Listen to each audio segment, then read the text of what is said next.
There's other news coming in right now. Apparently, the United States military has lost track of thousands of weapons in Afghanistan, weapons that potentially could be in the hands of Taliban forces or al-Qaeda. Let's go to our Pentagon correspondent, Chris Lawrence. He's working this story for us. Wow, Chris, what's going on? Well, Wolf, it's more than thousands. Tens of thousands of American weapons are missing, and they may now be in the hands of the Taliban or al-Qaeda. An estimated 87,000 mortars, machine guns, and grenade launchers, all unaccounted for in Afghanistan. Do we have any evidence that, in fact, these weapons are getting into the hands of hostile forces?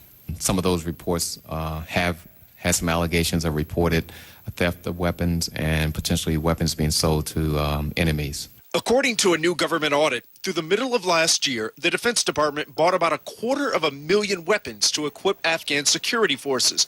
But the Pentagon cannot account for more than a third of them. Placing these weapons at particular risks of theft and loss. And here's the kicker. They cost the government $120 million. As far as I'm concerned, it's pouring money down a rat hole. President Obama is expected to endorse his military commander's plan to give Afghans more control of their country. That means adding roughly 50,000 men to the Afghan army and buying even more weapons for them. Will that increase the risk of them falling into enemy hands? The Afghan ambassador says no.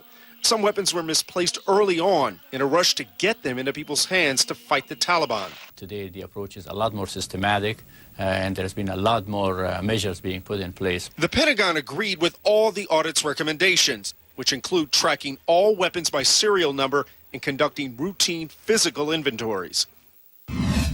In fact, Pentagon officials tell us they've already implemented a lot of these safeguards and say, quote, the record will show that our performance has improved over time. But these problems have been going on a long time.